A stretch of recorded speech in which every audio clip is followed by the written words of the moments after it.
وبركاته. بسم الله الرحمن الرحيم. الحمد لله رب العالمين، والصلاة والسلام على أشرف الأنبياء والمرسلين نبينا محمد وعلى آله وصحبه أجمعين. أما بعد، بدعاګانو او د اذکارو په دې مبارکو درسونو کې من د الله په توفیق سره یو فصل باب شروع کړو چې مؤلف راوړی دی ادعیة الاستعاذة، د پناهۍ د غوښتلو دعاګانې، یا په بل تعبیر سره داسې ووایه چې د هر شر او بد صفت او بد خوی نه د حفاظت دپاره او د هغې نه د بچ کېدو دپاره الله ته سوال کول. او الحمدلله دا زموږ نن 50م درس دی په دې کتاب کې، او دا داسې په ویلو کې اساني 50م هفته کې یو درس دی، نو تقریبا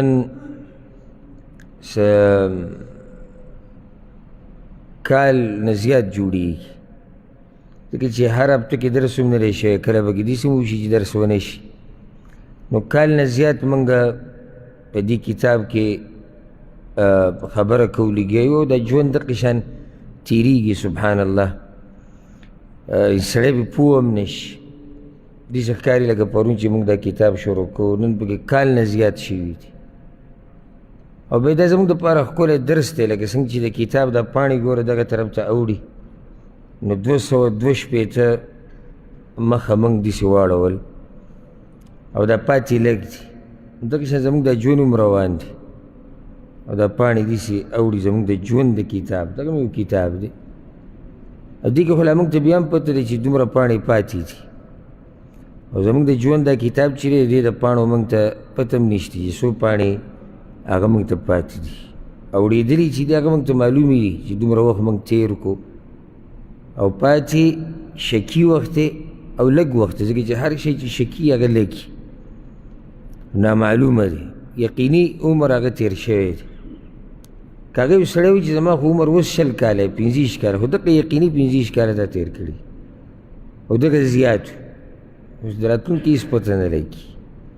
نو دا مې یو فایده یاده کړئ چې څنګه چې دا کتاب د دعاګانو دا موږ شروع کړی دی، او دا پاڼې داسې اوړي، او کال نه زیات پکې وشو، نو دغه شان ورسره زموږ دا ژوند هم روان دی، په ځي ولاړ نه دی.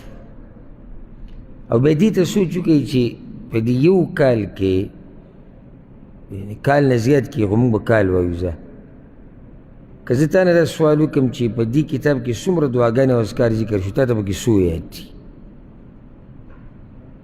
دا به تا ته پته ولګي چې ته څومره شوق لرې د دین د زده کولو او د اذکارو او دعاګانو په دې پوره کال کې. میاشته ته نه یم، هفته ته نه یم، 2 میاشتې نه یادوم، یو سړی چېرې 2 میاشتې خو ډېرې لږې دي، او ما سره دومره موقع نه وه، زه مصروف وم ډېر. یو کال درته یادوم، په دې یو کال کې تا کومه دعا کم ذکر یاد کړی دی چې ته بیا د الله نه وغواړې او الله ته پرې نږدې شي. نو د هغې نه بعد یو سړی کتی شي چې دی څومره اوبو کې دی، چې کال ګوره معمولي خبره نه ده، پوره کال تېر شو. اوس کال کې چې تا یعنې هېڅ ترقي په دین کې نه کړي، نو ته ډېر بیا بدبخت یې. او که ترقي دې کړي د دغه کال نه اوس ښیي، نو بیا ته په سیده لار روان یې، په نیغه لار روان یې، او په ترقۍ کې روان یې، که ترقي دې کېږي یاله. او که په شا روان یې، نو بیا خو دا بدبختي ده. دې کې موږ 10 دعاګانې ذکر کړي. اخرنی دا و چې د فقر او د دواړو جهانونو د ذلت نه د پناهۍ دعا. اوس وایي 11م عنوان یې راوړی د قبر او جهنم د عذاب نه، او د مالدارۍ او غریبۍ د شر نه د پناهۍ دعا، د قبر او د جهنم د عذاب نه. غټه مسله زموږ هم دقه ده چې موږ چې یریږو د مرګ نه هم په دې یریږو چې قبر کې داسې نه الله راله عذاب راکړي، او د آخرت د عذابونو نه یریږو، د آخرت د نعمتونو امید ساتو. مسله هم دغه ده چې مؤمن چې دا یریږي، د عذاب نه یېرېږي او عذاب دته قبر کې میلاویدی شي، دته جهنم کې میلاویدی شي، دته دنیا کې راتلی شي د الله عذاب. دلته د قبر او د جهنم عذاب ذکر کوي. ښه دې نه څه فایده راووته دې عنوان نه؟ قبر کې عذاب شتي. بارک الله فیک. قبر کې عذاب شتي. زموږ په دې ملکونو کې داسې وړوکې غونډې کې ټولګی دی، هغوی د دې نه منکر دي د قبر د عذاب نه. قبر کې عذابونه نشته. بیا زموږ په باره کې چې څوک زموږ نه څوک متنفره کوي که نه چې دوی خو علمه دوی د قبر عذاب نه مني، دوی دا نه مني، زموږ په باره کې هم دروغ وایي. د قبر کې چې عذاب زه نه منم، نو بیا په کتاب کې دا عنوان څنګه ورکو چې د قبر او د جهنم عذاب؟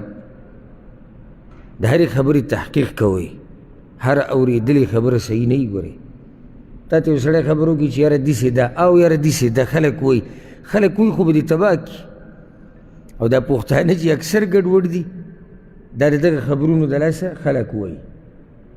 د خبر شروع کېږي په دې چې خلک وایي، ختمیږي په دې چې خلک وایي. خلک څه وایي؟ ته به تحقیق کوې، ته به معلومات کوې. الله موږ له عقل را کړی، موږ له سوچ زړه را کړی، پوهه را کړی. نو قبر کې عذاب دی او قبر کې نعمتونه دي، په هغې بې شماره دلایل دي، موږ په نورو ځایونو کې ذکر کړي دي. بیا وایي چې د مالدارۍ او د غریبۍ د شر نه د پناهۍ دعا. ګوره مالداري نعمت د الله دی، غریبي همیشه شر خو نه دی، خو کله داسې وشي چې د مالدارۍ د لاسه دې سړي ته شر جوړ شي، او کله د غریبۍ د لاسه دې په شر کې پرېوځي.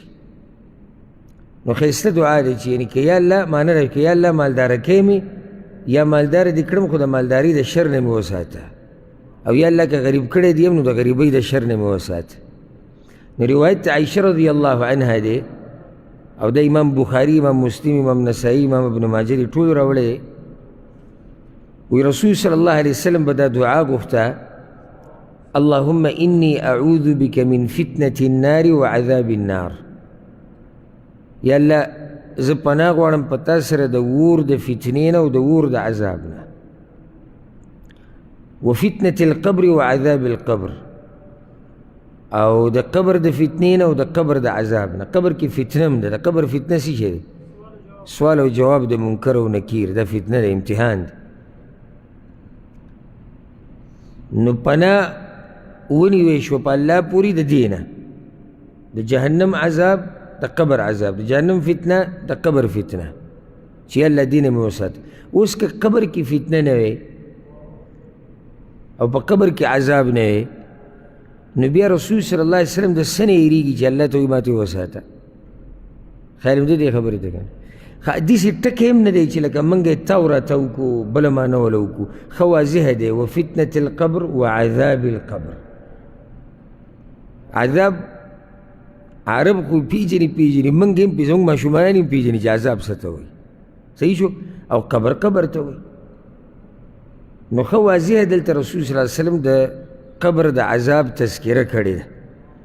دا قبرونه دا داسې معمولي مه ګڼئ چې تاسو ورشئ مقبرې ته او یاره بس داسې د خاورو ډېري ولاړ دي. نه، زه دې نږدې ورځو کې الله توفیق راکړي یو چکر مې ولګو مقبرې ته سهار کې. نو هلته هسې بیا ولاړو، ماسې سوچ مې کوو، نو یو دا خبره مې ذهن ته راله، ما دلته دلته څومره پراته دي، دلته جګړې ختمې شوې، دلته مال ختم شو، دلته دبدبه ختمه شوې ده، دلته رعب ختم شوی دی، دلته د دې خاورو لاندې ښایست پروت دی، د دې خاورو لاندې ځواني پرته ده، د دې خاورو لاندې زنانه پرته ده، د دې خاورو لاندې سړی پروت دی، د دې خاورو لاندې مالداره دی، د دې خاورو نه قریب دی. هغه چې نه یې لګېده د خپل ورور سره، د خپل ملګري سره، د خپلوانو سره، هغه دلته پروت دی. هغه چې لګېده هغه دلته پروت دی. هغه مونځګزار دلته پروت دی د خاورو لاندې. هغه بیلماز هم پروت دی. هغه د الله په دین چې مینو هغه هم پروت دی، الله په دین چې نه دی مینو هغه هم پروت دی. د رسول صلی الله علیه وسلم په طریقه چې روانو هغه هم پروت دی، هغه چې نه روان هغه هم پروت دی. ناشنا ځای دی، ټول یو ځای ته راجمع شوي دي، او د ټولو هغه هر څه ختم شو، پاتې چې څه شو هغه اعمال دي. نو اوس که دغه څه پورې موږ نښتي یو چې هغه د قبره پورې، دا زموږ کم عقلتوب دی. مال، شهرت، دبدبه، ځواني، رعب، ښایست، نسب، بچي، ښځه، دا ټول هر څه نعمتونه دي او موږ له مزه هم راکوي او خوند هم راکوي، فایده هم راکوي، خو دا د قبره ښخېدو پورې دي بس. لیکن اخوا موږ سره عمل پاتې کېږي، عمل سوچ پکار دی. نو دا قبر داسې هسې یو دغه مه ګڼئ، ځکه رسول صلی الله علیه وسلم صحابه کرامو ته وایي که نه، وایي دا قبر یا د جهنم په کندو کې یو کنده ده یا د جنت په باغچو کې یو باغچه ده. مونږ خو ظاهره الله موږ ته نه ښایي دغه، او حدیث کې راځي که الله درته ښوولی وی نو تاسو به مړي نه وی ښخ کړی، دومره سخت عذابونه به دې قبر کې روان. هغې کې د الله حکمت ته موږ ته ونه ښو، بل دا چې زموږ د ایمان پته ولګي. موږ خو مړی ښخ کړو، خاوره پې ور واچوو، بس دغه م سوچ دی چې بس یو کنده وډکه شوه د خاورو نه، نه دې کنده کې دننه بیا یو غټه معامله روانه ده، غټه خبره روانه، چا ګټلې ده چا بیللې ده. څوک په نعمتونو کې مزې کوي او څوک په عذابونو کې لګیا دی چغې وایي. الله دې موږ د قبر د عذابونو نه وساتي، او زموږ چې کوم مشران کشران مړه دي الله رب العزت دې هغه ټول د قبر د سختو نه وساتي.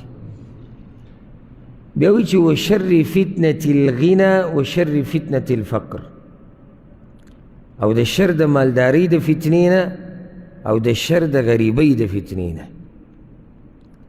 یعنی شر په غریبۍ کې هم دی، شر په مالدارۍ کې هم دی، او خیر هم شته، خیر په مالدارۍ کې هم دی، خیر غریبۍ کې هم دی. خو کله دا مالداري سړي ته شر شي، څنګه شر شي؟ ډېرې پیسې سړی د الله د دین نه منع کړي، شر پکې راغی. کارونه چې ډېر شي سړی د الله د دین نه منع شي، تکبر په سړي کې راشي، شر راغی. بد اخلاق شي، شر پکې راغی. غریبۍ کې هم شر پروت وي، کله د غریبۍ د لاسه سړی بېدینه شي، غریبي پې دومره شي چې د الله د دین نه، دا تېر شوي درس کې موږ خبره کوو، د الله د دین نه توجه واوړي، بلکې د غریبۍ د لاسه بعض په الله باندې بدګمانه شي، بعض خو والعیاذ بالله له منډه کفري خبرې شروع کړي، څوک غریبۍ ته کنځلې کوي، څوک په الله پسې خبرې کوي، نو شر پکې پروت دی. نو یا الله ما وساته د مالدارۍ د شر نه او د غریبۍ د شر، او د دواړو امتحان دی، غریبي م امتحان دی، مالداري م امتحان دی. او خیر پکې هم پروت دی، په مالدارۍ کې لوی خیر دی. خو چې سړی دینداري په صحابه کرامو کې بعض هغه و، بعض ځکه چې به و کې اکثر غریبانانو، بعض هغه و چې هغه سم مالداره و، سم مالداره هغه حد نه زیات چې مالداره و. خو د هغوی هغه مالداري داسې مالداري و چې ټول خیر او خیر و، خو په هغوی کې غریبانانو، نو هغه فقر د هغوی هغې کې هم خیر پروت. بیا مخکې وایي چې اللهم إني أعوذ بك من شر فتنة المسيح الدجال، یا الله پناه غواړم په تا سره د مسیح الدجال د فتنې د شر نه. دا یو لویه فتنه را روانه ده، او عجیبه دا ده چې رسول صلی الله علیه وسلم حدیث کې وایي د نوح علیه السلام نه واله او زما پورې هر پیغمبر خپل امت د دجال نه یېرولی دی. نوح علیه السلام خپل امت یېرولی دی، یعنی دومره لویه فتنه ده. اوس سړی دا ویلی شي چې یاره نوح علیه السلام پسې خو وروسته بل امت دی، بیا بل امت دی، بیا نور دی. نو دا یره چې هغوی ورکړې ده د دې دپاره چې دا فتنه دومره لویه ده چې هر پیغمبر ته خپل امت یېرولی دی. لویه فتنه ده، لویه. موږ نن سبا معمولي ویډیو ګورو، او خصوصا پښتانه، نو دوی پکې ګډوډ شي، دروغ ورته رښتیا ښکاري شي، رښتیا ورته دروغ ښکاري. هغه کې هغه به معمولي وړه ویډیو وي د یو منټ دوه. زه چې کله دا قسمه قصې وینم زه سوچ کوم چې دجال راشي چې ګوره زموږ به څه حال وي. هغه له خو به الله دا طاقت ورکړی، نو چې اوس راولګي یو سړی ستا په مخ کې مړ کړي او بیا یې راژوندی کړي. زموږ په ملکونو کې خو هغه پیرانو ته خلک په سجده پراته دي چې هغوی لا سدیسې کړي هم نه دي، سګرټ یې په لاس کې د هغې نه لوګې وباسي او خلک ورته پراته دي په سجده، په بد حال دی خلک ورته پراته دي په سجده. نو چې دا دجال راشي او یو سړی مړ کړي او بیا یې راژوندی کړي، څه دی خیال دی بیا؟ ده پسې به تابعداري که نه به وي؟ ډېر به وي. معمولي یعنې یو سړی چې موږ یې خیر لیدلی هم نه دی، او خیر پرېږده موږ یې څه زور لیدلی هم نه دی چې یاره د داسې کار کړی دی چې دا خلک متاثره شوي دي سجده ورته لګوي، یاره مړی را ژوندی کړی دی. لکه ته ولې دته سجده لګې، بل ورځ یو سړی بیمارو دروغ کړی دی، بل ورځ یو سړی مړ کېدو ځنکدن کې دره واپس کړی دی، موږ به وایو چې دوی د دې کار نه متاثره دي ځکه ورته پراته دي. ښه نو هېڅ کړي م نه دي، څه خیر پکې شته م نه، څه دینداري پکې شته م نه، خلک یې فتنه کې اچولي دي. نو چې دجال راشي بیا به د خلکو څه حالي. او هغه به الله له طاقت ورکړی، اسمان ته به وایي اوبه راورېږي به، د ځمکې نه به خزانې راوباسي. څومره لوی زور ول الله ورکوي. دا امتحان دی، د الله امتحانونه ګوره داسې وي. ګوره کله کافر له الله زور ورکي، دا یو فایده، دا امتحان. دلته به دا سوال نه کې چېرې نو دا خو د الله دشمن دی، نو دا څنګه چې دی دله دا زور ورکړی. بیا خو به د دجال په باره کې هم دا تپوس کوي، دجال کافر دی که مسلمان دی؟ کافر دی که نه؟ شکیان یې پکې څه دلیل دی چې کافر دی؟ په تندي لیکلي چې کافر دی. در الله لوی دشمن دی او بیا ولم الله طاقت ورکړی دی. دا امتحان دی. ته به دا تپوس نه کوې چېرې الله چې د کافرانو له طاقت ورکړی دا به دې دلاسې چې دا د الله خوښ دی، او دا مسلمانان چې کمزوري شوي دي امتحان پرې راغلی دا به د الله بدي شي. دا قسمه بېهوده سوالات به نه کړي،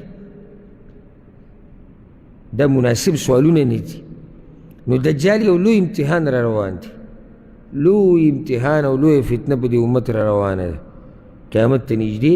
که څوک ډېر تفصیل د هغه باره کې اورېدو غواړي نو زما درسونه دي د قیامت نښې او علامات، هلته ما پوره تفصیل ذکر کړی چې دجال به کله راوځي، د کوم ځای نه به راوځي، څوک به ورسره ملګري کېږي، څه به کوي څه به نه کوي، بیا به څنګه مري. نو که د علم زیاتول غواړي نو هغه بیاناتو کې اخرني بیانونو کې به تاسو ته دغه میلاو شي د قیامت علامات د دجال راوته. نو یا الله ما د دجال د فتنې نه وساتي. ها اللهم اغسل قلبي بماء الثلج والبرد. یا الله وینځي زما زړه د واورې او د ګلۍ په اوبو سره. ونقي قلبي من الخطايا كما نقيت الثوب الأبيض من الدنس. او لرواله راولي عفوا او پاک کړي زما زړه د خطایانو نه لکه څرنګه چې د سپینه جامه پاکه کړې ده. دا دعا خو موږ نورو ځایونو کې ووایو، خصوصا استفتاح کې راځي اللهم باعد بیني وبین خطایي، او هلته موږ د دې تشریح کړې وه ښه پوره تفصیلا.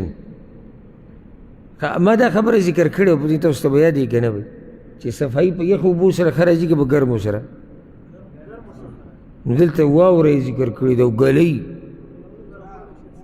د ګناهونو ګرمایش. بارک الله فیک. او د هر شي ګرمایش چې کمول غواړي نو هغه کمیږي په یخو اوبو سره، په واورې سره، په ګلۍ سره. نو یا الله زما زړه وینځي په واورې سره، په ګلۍ سره. ولې؟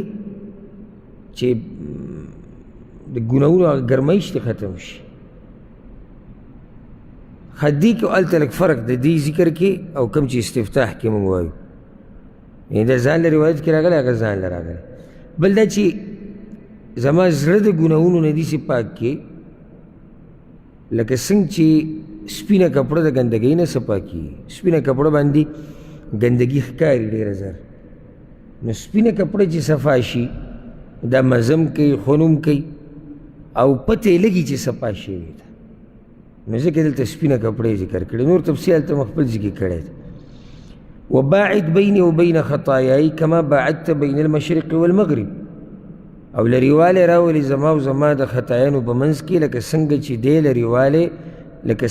دی لرېوالی په منځ د نورخاته او نور پرېواته کې، یا لکه څرنګه چې تا لرېوالی راوستی دی په منځ د مشرق او د مغرب کې.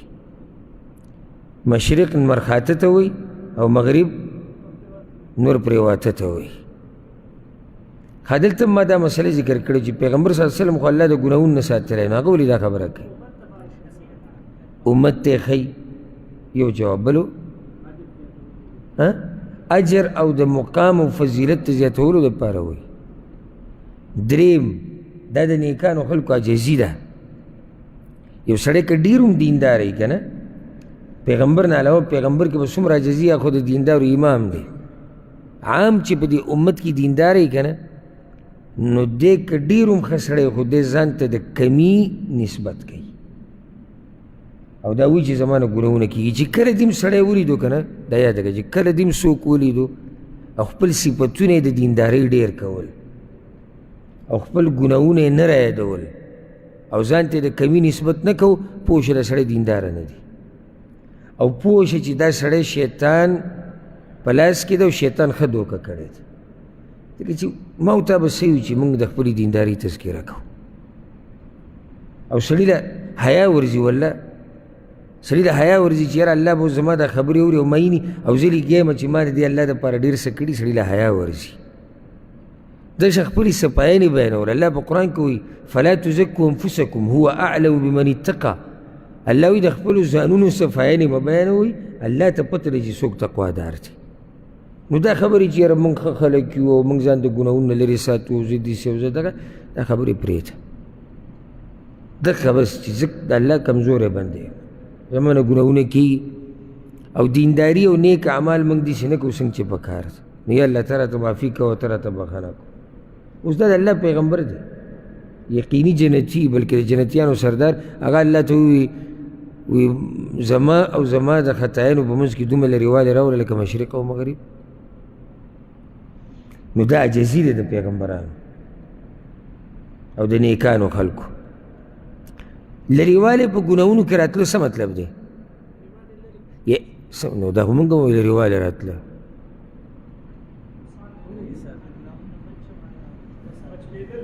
بچ کېدل څه مطلب د بچ کېدل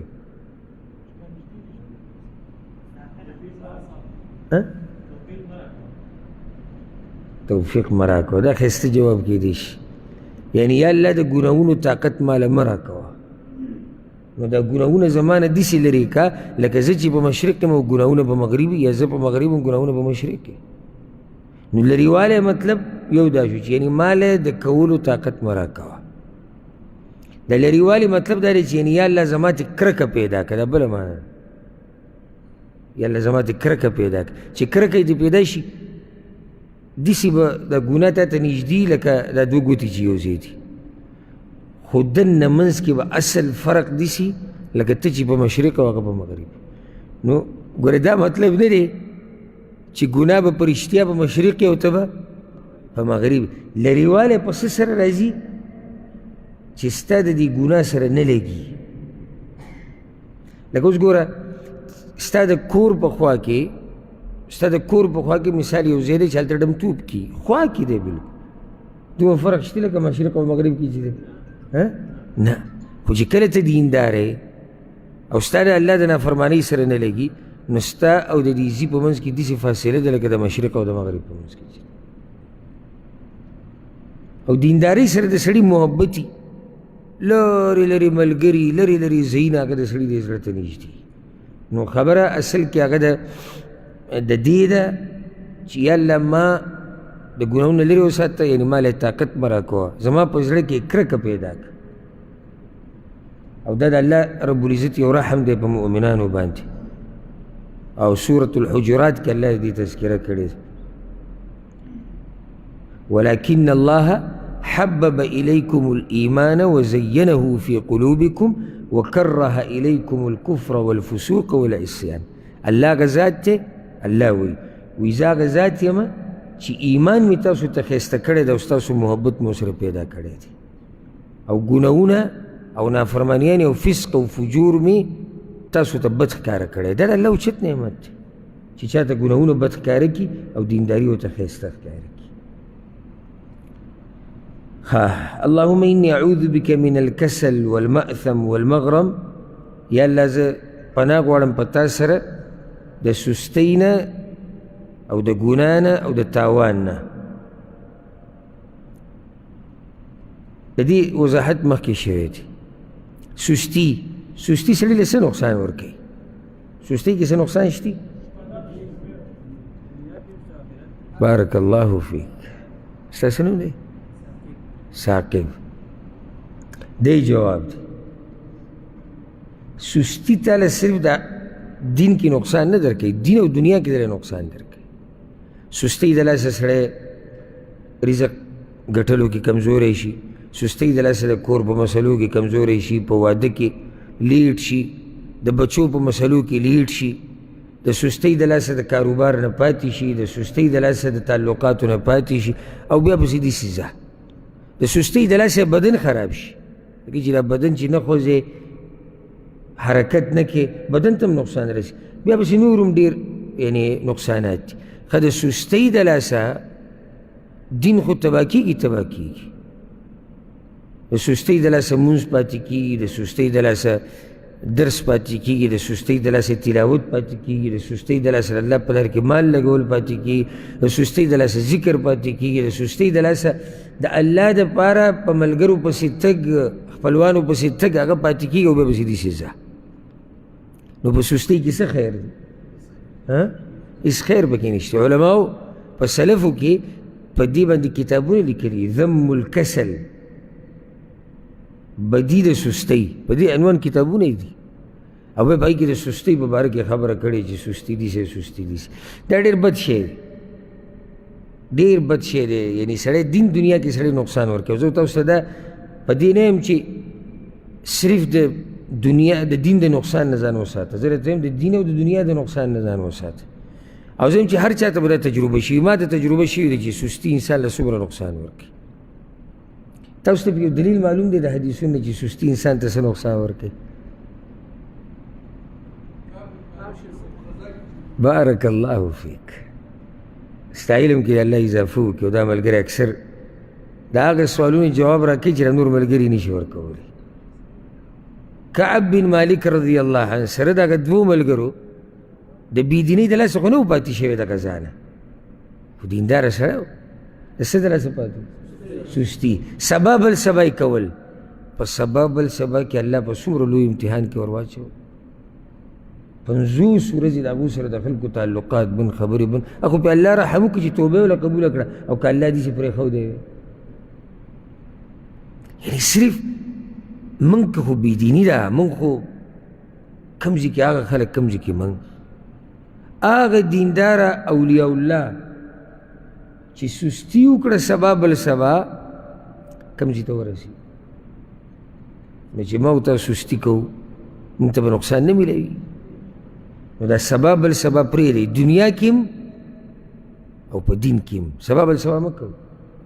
یو ذهن کې دی یو تخطیط جوړ کړی دی د دنیوي کاروبار د تجارت، سبا بل سبا مه کوو، شروع پې وکړه. سبا او بل سبا او پلاني خواله هغه خواله پرېږده، سبا بل سبا د نن نه د اوس نه ښه په ښه اراده هغې له یو کوشش شروع کړه. یو وخت به الله راولي چې دا کار به وشي، خو که سبا ته دې پرېښود نو سبا به بل سبا، نو بل سبا بل سبا به که وقت څه ختمه شي. دا زموږ د مسافر ملګري راغلي، زه ورته نصیحت کوم، عامو مجالسو کې هم په خاصو مجالسو کې هم زه ملګرو ته اکثر دا خبره کوم. زموږ پښتانه یو هغه قوم دی چې دوی کې یو دا صفت دی چې د دوی هیڅ مخې ته د ژوند د تېرولو څه تخطیط نشته، څه هدف نشته، ګول نشته چې دی ورته ځان رسول غواړي، ټارګېټ نشته. ته سعودي ته ولې راغلی؟ کلو وشربو، خوراک او څښه، کوم وخته پورې که سوندکي ویوړو که به خپله لاړو. ته دلته راغلی ځان ته یو هدف کېده، او سبا بل سبا مه کوه، یو سبا به وکړو بل سبا، په سبا بل سبا کې به دا ژوند ختم شي. شروع وکړه په خپل کار باندې، ټارګېټ باندې. اوله کې به کمزور یې، همیشه کمزور، اوله کې همیشه انسان کمزور یې، هر څه کې کمزور یې، بیا به ورو ورو ښه شي او خپل هغه هدف ته به ورسې. او بیا زه خپل ملک ته خپل ژوند تېروه، خپل ژوند نه مزې واله. همیشه لپاره خو داسې نشي کېدی چې بس موږ به پراته یو او سبا بل سبا به کوو، په هغې کې به ځواني ختمه شي، بیا به بوډاګان شو، بچي ملاړو، زلمیان شو، او ښځه غریبه ملاړه بوډۍ شوه، او بیا سپیکر کې اعلان شو الله مو بخښه پلانې یې مړلی. غریب د ژوند نه څه مزه واخیسته. نو مطلب زما د خبرې دا دی چې سبا بل سبا مه کوه، او دین کې خو به بلکل نه کوې. ما تاسو ته د دنیا نصیحت وکړو، نو سم خیال دی چې دین باره کې به درته څه یم چې کوه سبا بل سبا نه.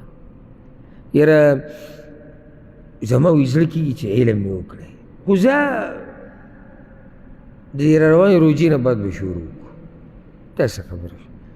علم کوم او د روانې روجې نه بعد نه، د اوس نه. زه غواړم چې توبه وباسم. سهار لمانځه نه بعد به وباسو. ما تاسو ته یو لنډه قصه ذکر کړې وه، یو درس کې ډېر پخوا ما ذکر کړې. څه وه هغه لنډه قصه؟ لنډه قصه دا ده چې یو سړي دا وایي چې زه به سبا توبه وباسم، سبا مړم. بس دا ګورې دوه جملې دي، خو په دې ګورې کتابونه لیکلی کېږي. دوه جملې دي، خو دا داسې شوه لکه یوه هفته چې ما تاسو ته نصیحت وکړو. سبا به توبه وباسم، سبا مړم. څومره عبرتناکه قصه ده. نو سبا به علم وکړم که سبا ته نه، سبا به لمونځ کوم سبا به نه، سبا به زکات ورکوم سبا به نه، سبا به ذکر کوم سبا به نه، سبا به دا کوم دا کوم دین کارونه. سبا به یا نه، یا به غریبي، یا به بیماري، یا به بوډایي، یا به مصروفه. نو بیا نو ځکه دا سبا بل سبا پرېږدي. ځکه به رسول صلی الله علیه وسلم د سستۍ نه د بچ کېدو دپاره دعاګانې غوښتې. ها دلته معثم او مغرم د دې مخکې وضاحت شوی دی، ګناهونه او تاوان. یا الله تاوان نه مو وساته، که هغه تاوان د دنیا دی که تاوان د آخرت. بیا وایي د لوږې او د خیانت نه د پناهۍ دعا. خیانت خو ډېر بد صفت دی، مؤمن خیانتګر نشي کېدی.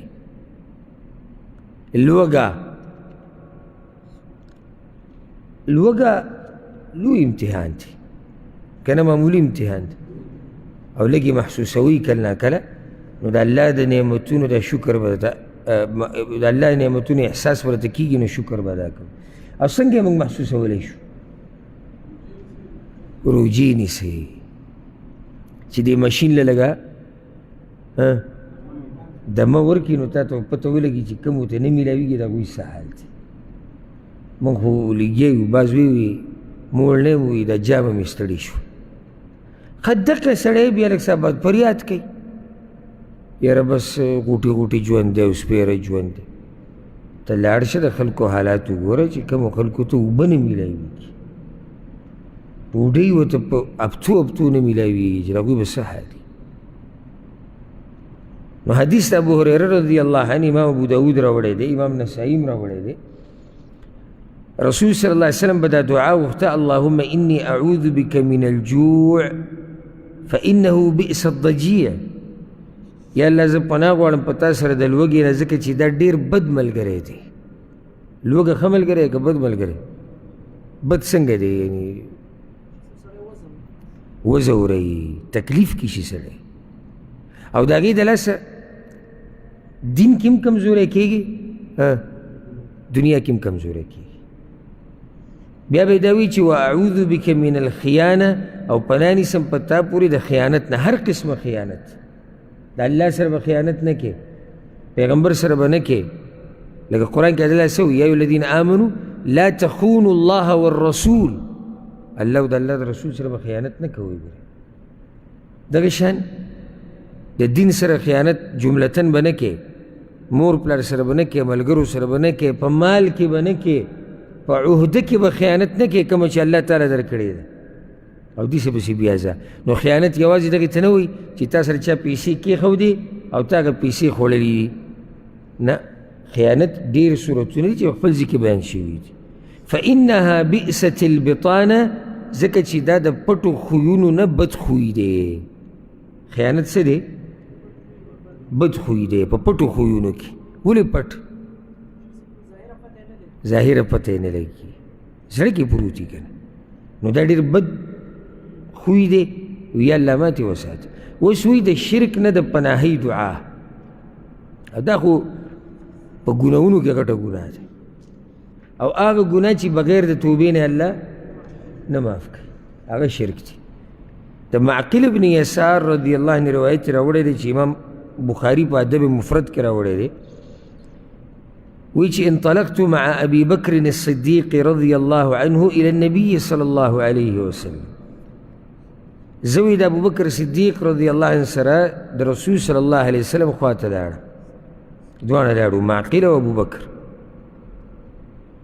نو هغه ابوبکر صدیق ته وایي چې یا ابا بکر، دې ته غوږ کېږدې ښه، وی اے ابو بکر لشرک فیکم اخفا من دبیب النمل، وی دا شرک پا تاسو کے یعنی خلقو کے، تاسو کے خطاب خلقو تا دے، دا شرک پا دی خلقو کے دا میگی دا مزل نوم زیاد پڑتے، دا میگی مزل سورا پٹی پٹی کا خکاری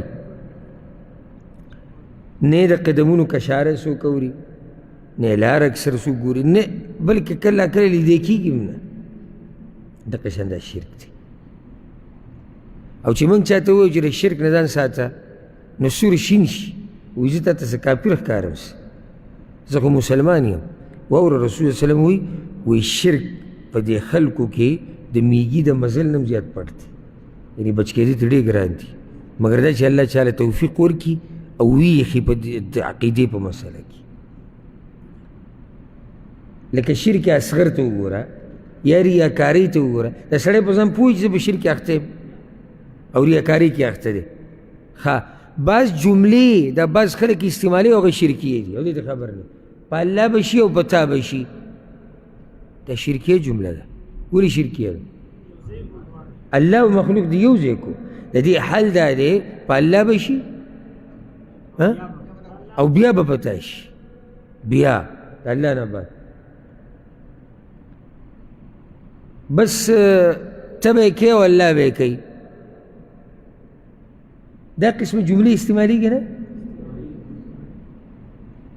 او دا عقیدی خلاف تی دا صحیح عقیدی خو خبر تی ندی نو گورا دا قصہ پٹھا روانا دا او دا سڑے تی ندی خبر درشان زنگ بالاقو کے بعض اعتقادونا غلط دسترگی در پیدو سرا دا سپی دا غپا دا وریدو سرا دا کارغد لیدو سرا دا پینسا چی دا زنانا دا پینسا را الٹی شوی میلمر روان دے اوڑکا دا خانک نا اخوا ودانگی دا غی سرزان لے اعتقاد دے کتا سار روانی سکار لو تور سپی دی مخی در آگئی دا غی سرخفل اعتقاد دے او کچر تا سہار تلی و سوک دی مخی در آگئی او بیا ورست سا مسئلہ تاترالو دا غی سپیرم آلی دلے و سہار او دیسی بسی بیا زا دا طولی دا توحید خلاف خبری تھی ذکر رسول اللہ علیہ وسلم چی شرک پتاسو کے دا میگی دا مزل نم زیاد پڑتی او نن سبا ضرورت او فائدہ ذکر کم دا بتاسو نہیں اوری دری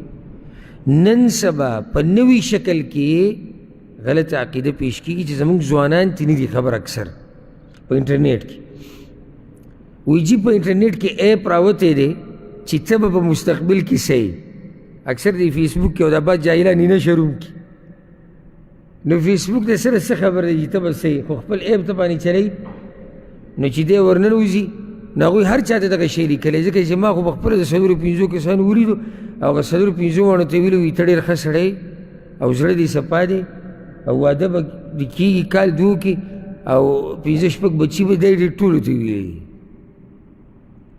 نجومی پس اتلا سم خیال دے جائز دی کہ نہیں دی کہ وہ نجومی کی سب رکھ دے سب رکھشتی نجومیم تا دا کسے کے کر او منگ پر رد کو منگ ویو نا مستقبل علم دا اللہ سر دے نجومی سر خو نیشتی کر نجومی خو لبیم یو انسان تا تناستے اخوا دے خوا کئی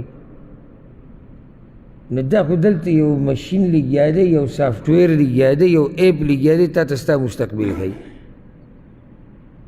سب یقین دے قسمت وی معلوم کا دا اعلانات راضی پا دا انٹرنیٹ بان سڑی تا مقام اعلان ورکڑی یا عربی کی یا انگلیش کی یا اردو کی خپل قسمت معلوم کا او دے ورننوزی او بیا غیتا دومرا خوش آلیش لکوز گور زیتا خبر کم تو گوگو تکیے دے یو سڑے دے فیس بک کی قسمت معلوم ہے نو خپا دے غریب پا غم کی دے او سخت پیڑے رہ دے قسمتی چی معلوم کن او خدا خوش حالولو دے برکتو دلی کی جستا حالات خکی دو والدی نجدی ہو تبدی سی بس سخی طبیعت برابرش او لے شریکی او لگو یہ قصہ نجدی ختمی دو والدہ حالانکہ رب العزت سر پاس سوار لسو کالا مخ کی ویلی دی فَإِنَّ مَعَ الْعُسْرِ يُسْرًا إِنَّ مَعَ الْعُسْرِ يُسْرًا اللہ وی پس سخت پس راحت رازی پس سخت پس راحت رازی دا خبر دسرت اطمینان نور کئی خو یو ایپ یو سافٹ ویر هغې ورته ووایي چې ستا را روان وخت ښه دی او سړی چورته کېدوي ما ته یې ویلي دي عقل یعنی که دین د پکې نه او په دین نه یې پوه نو د عقل خو لږ استعمال که که نه چې داسې کېدی شي چې یو سافټویر یو ایپ ته هغه ته دا ستا د مستقبل پته لګي دا کېدی شي پخواني وخت کې ما تاسو ته قصه ذکر کړې وه بعض علماو کتابونو کې راوړې ده پخواني وخت کې یو مسلمان خلیفه و او د هغه په علاقه کې او د هغه په بچایي کې یو جادوګر پیدا شوی و نجومي چې خلکو ته به د مستقبل خبرې کولې نو چې هغه ته شکایت وکړو هغه راوغوښتو ډک مجلس کې ورته یې وي زما عمر به اوږد وي که ستا دا به اوږد وي هغه ویل جي بس د ډېر احترام سره ستاسو عمر زموږ دی نه لږ کم دی زموږ دا به زیات وي وي توره راوړه توره راوړه سړي تو وی وګورې که دې رښتینی وې د به اوس ما ته ویلي چې لږ سا به ته ما کوتره کې او ستا ژوند اوږد دی ټول دی اوږد دي اوس دا دې ته چا سوچ دي چې دا د عقیدې خلاف کارونه دي ګور رسول صلی وسلم ووایي که نه د میږي د مزل نه پټه خبره روانه ده دې ته به ګورې تاسو کې هم د ډېرو خلکو سوچ نه تلی اوس به مو ورته سوچ تلی او کېدای شي کله بعضو پکې خپل قسمت کتلی لري چې لږ خوشحاله شي دا د مذاق خبرې نه دي دا د عقیدې د توحید خلاف خبرې دي دا د ټیم پاسي هم نه دي چې راشه ټیم پاسې وکړه لکه یو سړی وایي نه نه وایي عقیدې نه لرم ټیم پاسې کوم ته په دې عقیده ټیم پاسې کوې د نجومي د کاهن د پالګر قصو ته به اوس ته ناسي او هغه به د علم الغیب دعوه کوي او ته به بیا څه چې ما ټیم پاس کوم عقیده کې دا ګنجایشونه نشته ګورئ او عقیده کې دا ټوکې ټکالې نه چلېږي نو خبره مې دا کوله چې شرک ډېر خطرناک دی رسول صلی الله علیه وسلم داسې تعبیر وکړو چې دومره پټ نو ابوبکر ورته وویې وهل الشرک الا من جعل مع الله الها آخر ای د الله رسوله آیا د الله سره بل معبود ګرځولو نه علاوه هم څه شرک شته یعنې دغه وخته پورې د ابوبکر صدیق په ذهن کې څه دي د الله سره چې بل معبود جوړی شرک صرف دا دی او دا واضح د هر چا په ذهن کې ده خو سبحان الله ګوره زموږ د زمانې د بعضو مشرکانو په ذهن کې اوس هم نشتي خو هغه ګوره مشرکان ویم چې ځان ته مسلمانان وایي دا کار کوي نور زه هم چې صحیح مسلمان یي که نه چې ډېر دینداره دي هم نه پوه دي هم نه په دې خبره پوهېږي چې شرک دې ته وایي چې د الله سره بل معبود شریک کړي په دې خو ټول پوهېږي رسول صلی الله علیه وسلم ورته وایي والذي نفسي بیده زما دې په هغه الله قسم وي چې په لاس کې زما ساه ده للشرک اخفى من دبیب النمل شرک د میږي د تګ نه هم زیات پټ دی الا ادلک على شيء اذا قلته ذهب عنك قليله وكثيره آیا زه تا ته داسې دعا ونه ښیم چې کله ته هغه دعا د الله نه وغواړې نو وړکي او غټ شرک نه به د الله ساتي دا دعا به قیمتي نه وي سم خیال دی د شرک نه دې ساتي او د کوم قسم شرک نه د ټولو نه دې ساتي دا دعا وایه دعا څه ده اللهم إني أعوذ بك أن أشرك بك وأنا أعلم وأستغفرك لما لا أعلم یا الله زه پناه غواړم په تا سره چې قصدن تا سره برخدار وګرځو د دې نه مې وساته او بخښنه غواړم د هغه شرک نه چې په بېخبرۍ کې تا سره برخدار وګرځوم د دې نه مې وساته یعنی که بېخبرۍ کې رانه شوی دی ومې بخا هلته رسول صلی وسلم وایي چې د میږي د مزل نه هم پټ دی نو یا الله که بېخبرۍ کې رانه څه اخوا دېخوا شوي مشرک نه یم د شرک خلاف یم خو که بېخبرۍ کې رانه اخوا دېخوا شوي نو یا الله ومې بخا او قصدن تا سره شریک جوړ کړم یا الله دې نه مې وساته کم شرک پاتې شو یو هم پاتې نه شو قصدن شرک پکې راغی بېخبرۍ کې شوی هغه پکې راغی غټ شرک راغی وړوکی شرک راغی هر قسمه شرک په دې کې دننه راغی دا دعا عادت خو له نیسو خاص کولی خو زه درته دا ویم یعنې کوشش دا کوئ چې ورځ کې یو پیر غواړئ د ځکه تعلق یې د عقیدې سره دی. یو سړی مړ شو که نه او شرک یې نه وي کړی او نور ګناهونه تېر شوي، بیا هم سړی د الله نه امید ساتي چې الله به یې وبخي. خو چې مړ شو او شرک یې کړی او توبه یې نه وي ویستې، الله یې بخي؟ نه بخي. نو معنی ده چې روزانه ته توبه وباسي. نو توبه دا ده که نه؟ د دعا هم توبه ده. دې کې دا نه دي چې واستغفرک بخښنه غواړم، بخښنه غوښته توبې ته وایي. نو دا دعا په ورځ کې پیر دوه، خو الغرض ځان ورسره عادت کړي چې ورځ کې غواړي د الله نه. او اسانه دعا ده، ګرانه نه ده. اللهم اني اعوذ بك ان اشرك بك وانا اعلم.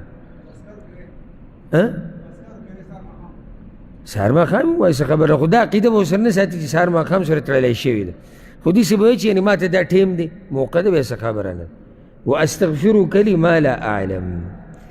د خپل عمل د شر نه د پناهۍ دعا.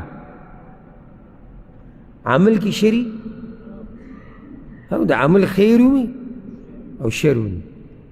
حدیث د فروا ابن نوفل الاشجعي رضی الله عنه دی،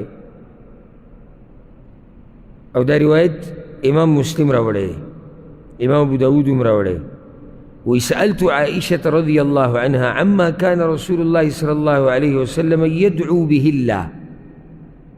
ما د عائشې نه تپوس وکړ رضی الله عنها چې رسول صلی الله علیه وسلم به څنګه دعاګانې غوښتې او څه به یې غوښتو. وی هغې راته یو دعا وغوښته. ټول خو هغې نه شوې ښوی. ولې ورته ټولې نه شوې ښوی؟ ټول اذکار ډېر. نو په یو ځای څوک دا جواب ورکولی شي چې اوس تا ته یو سړی ووایي چېرې د رسول صلی وسلم به د الله نه څه غوښتو، نو ته په یو ځای خو ټول نشي بیانولی. که داسې وکړي چې مجلسونه وله مقرر کړي چې نن به دومره، نن به دومره، نن به دومره بیانو. وی رسول صلی الله علیه وسلم به دا وایي چې اللهم انی اعوذ بک من شر ما عملت ومن شر ما لم اعمل. یا الله زه پناه غواړم په تا سره د شر د هغه عمل نه چې ما کړی دی او د شر د هغه عمل نه چې ما نه دی کړی. نو دغه کوم عمل دی؟ کیدای شي بل نو خو ده خو بیا هم کړی. وایي دا هغه عمل د شر نه مې ساته چې ما کړی، دا خو واضح ده. او وایي چې ما نه دی کړی. نو یو خو دا ویلی شي چې مستقبل یادوي، لا مې کړی نه دی. دویم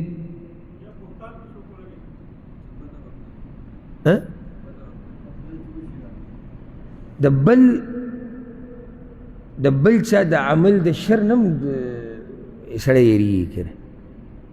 نو ما لم اعمل چې ما نه دی کړی، مانه بل چا کړی دی، خو د شر نه یې ما وساته. نو هغه به کوم دننه راغی که یو عمل تا نه دی کړی بل کسې کوي، خو شر یې تا ته نشي رارسېدی، رارسېدی شي که. نو تا دا وی الله زما د عمل د شر نه ما وساته او هغه عمل چې ما نه دی کړی د هغې د شر نه مې وساته. ښه نو کوم شر پاتې شو؟ یو پاتې نه شي.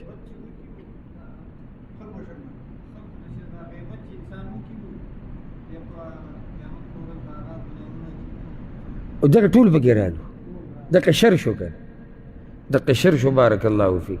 داسې چې پکې سړی سوچ وکړي نو ډېر سړی مثالونه بیانولی شي چې پلانې ګناه پلانې ګناه. هر هغه عمل کې شر پروت دی چې کوم عمل د شریعت خلاف دی. بس دا قانون یاد کړي. کیدی نشي چې یو عمل دی د الله د شریعت خلاف وي پکې د خیر کیدی شي، او که خیر پکې که نه نو هغه به ما او تا ته خیر ښکاري. یا به وقتي څه وخته پورې لږ اونته کې څه فایده به راته ورسي، وقتي فایده. خو نور دا نشي کیدی چې په بدعملۍ کې دی الله خیر د دنیا او د آخرت اچولی، دا نشي کیدی.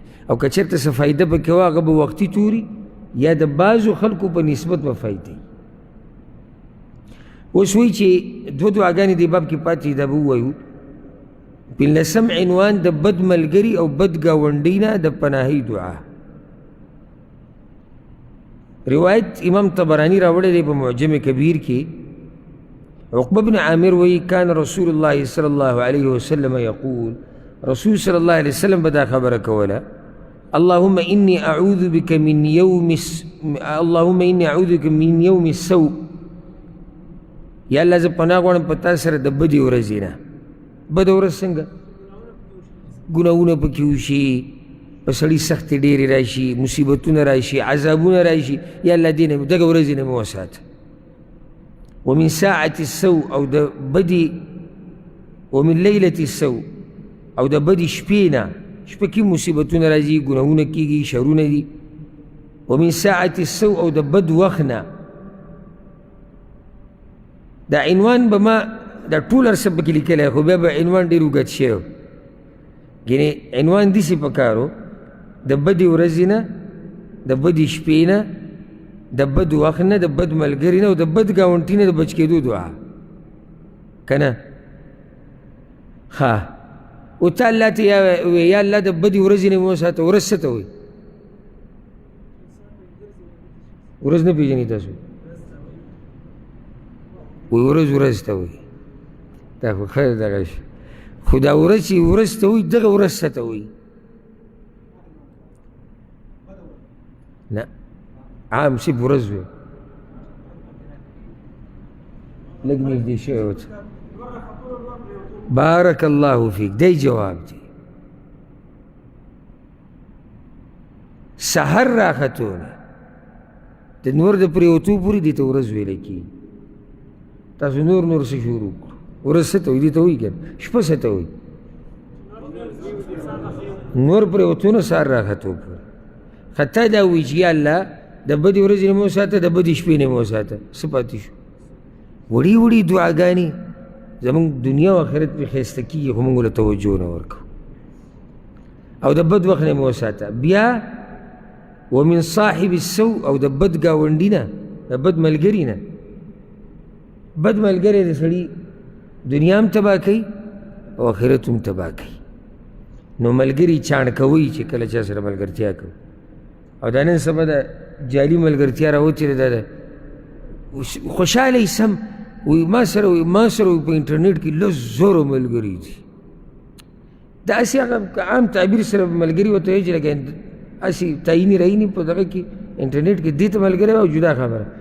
نور ملګري په صحیح معنو سره رښتیني ملګري پیدا کول دا ګران کار دی، او ډېر خوش نصیبه وي چې هغه ته الله داسې ملګري ورکړي. نو ملګری چاڼ کوه. دلته وایي یا الله د بد ملګري نه مې وساته. بد ملګری د سړي دنیا هم خرابوي او آخرت هم خراب. او رسول صلی الله علیه وسلم هغه حدیث کې مثال د څه ورکړی دی؟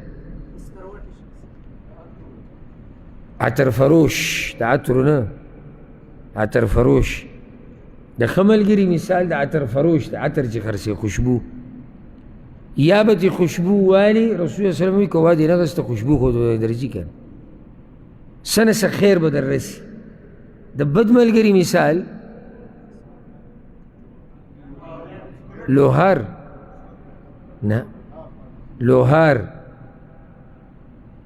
چې هغه دغه اور په دې بټۍ کې لګیایي، په دې اوسپنو کې کار کوي.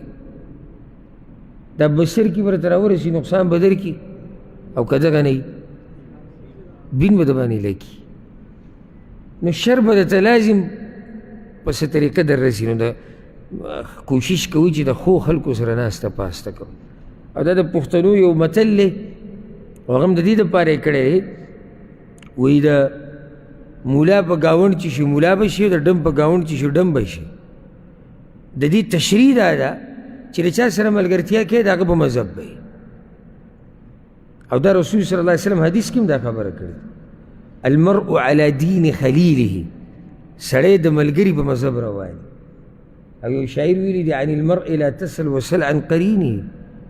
د سړي په باره کې تپوس مه کوه چې دی څنګه دی. د سړي د ملګرو تپوس وکړه، پته به راته ولګي چې دی په کوم مذهب دی.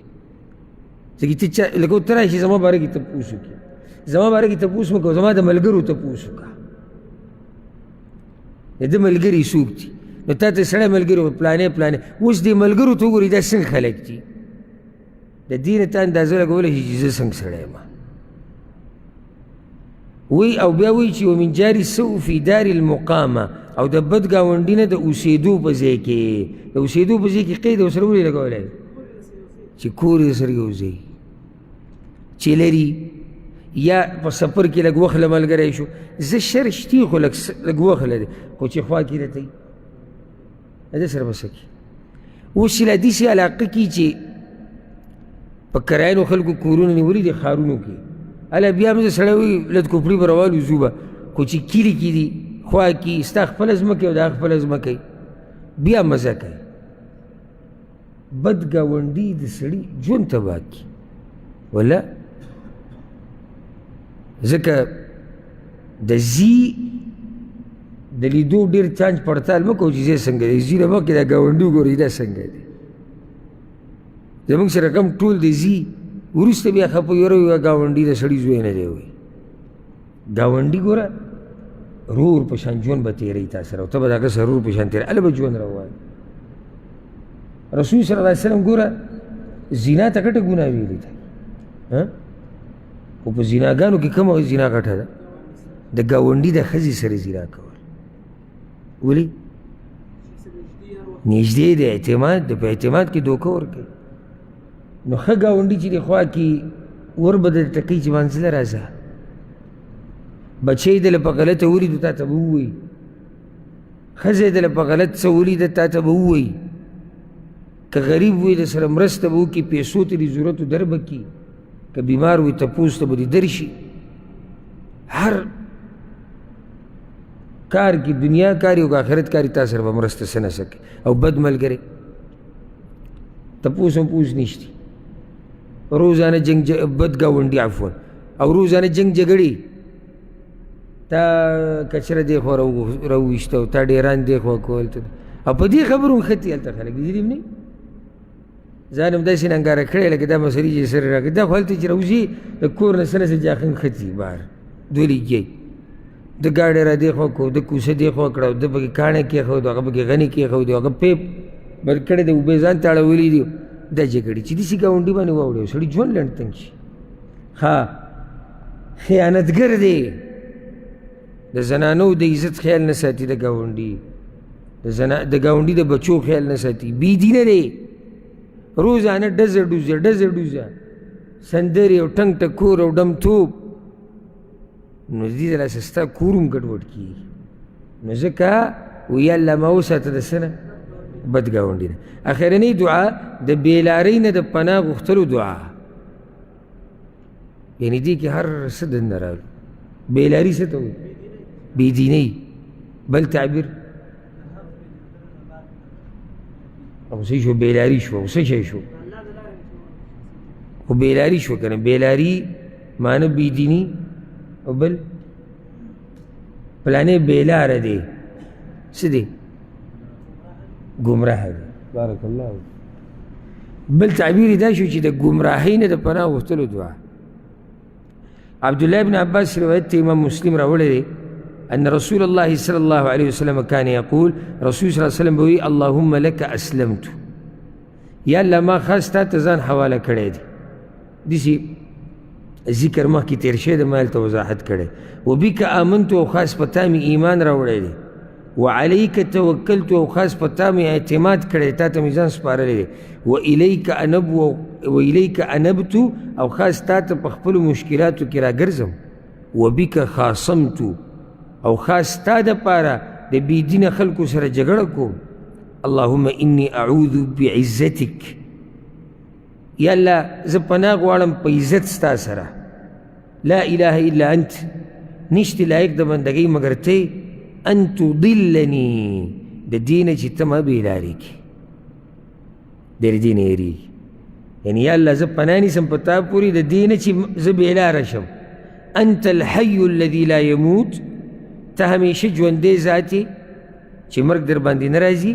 والجن والانس يموتون، او پیریان او انسانان به مړه کېږي. نو دې نه دا فایده هم راووته چې پیریانو باندې مرګ راځي، خو دومره ده چې د پیریانو عمرونه چې دی هغه صحیح هغه اوږده په نسبت د انسانانو د هغوی عمرونه هغه اوږده. بله مسله دې نه دا راووته وی پیریان او انسانان به مړه کېږي خو ته نه مرې. نو رسول صلی وسلم کومو کې دی؟ انسانانو کې دی که نه؟ نو چې انسانانو کې شنو هغه هم په دې کې دننه راغی، نو په هغه باندې مرګ راځي. وی بعض وی زموږ په ملک کې خضر علیه السلام لا نه دی مړ ګرځي را ګرځي نه په هغه هم مرګ راغلی دی انسانان دي که پیریان دي په دې ټولو باندې څه راځي مرګ راځي او فنا کېدل په ټولو دي که هغه جاندار دی او که هغه بې جانه دی په ټولو باندې فنا کېدل دي نو الله رب العزت موږ د هر شر نه وساتي 14 دعاګانې شو خو په دې 14 کې هر بد عمل هر بد صفت د هر بد خوی نه د بچ کېدو سوال شوی دی نو دا یادې کوي ملګرو ته بیان کوي په خپله د الله نه غواړئ چې الله موږ او تاسو د هر شر نه وساتي انشاءالله روان درس کې به شروع کوو د ادعیة الحج والعمره نه الله رب العزت موږ پوهه کړي او الله رب العزت موږ د هر شر نه وساتي او الله سبحانه وتعالى دې زموږ ټولو حفاظت وکړي او دا ملګری موږ سره تفهم انت لغتنا ولا دا الله يبارك فيك دا عربي توصل فايدې دپاره ویم دی وایي چې دا د علم مجلس دی او زه پکې ناست یم او ملایک را جمع شوي دا دی او ګینټه موږ سره ناست موږ په دې خبرو ورې نه پوهېږي خو صرف دې دپاره چې د خیر او برکت کې برخه ولرو چې ما او تا پکې نه کښېنو سره دې موږ په دې ژبه پوهېږو څومره لویه بدبختي به وي زموږ نو ده نه ما راته اوس دې دپاره وکړو چې صرف تاسو ته ووایم چې دا واورئ او دا وینئ داسې الله عالم شته چې د مجلس برکت غواړي بل دا چې مجلس نه پاسې دیني مجلس نه نو حدیث کې راځي چې دې ته اعلان کېږي قوموا مغفورا لکم پاسې الله تاسو بخلي نو دې دا غواړي چې دغه اعلان کې زه هم راشم الله ما وبخي نو دا ستاسو د فایدې دپاره مې دا خبره وکړه هذا والله أعلم وصلى الله وسلم على نبينا محمد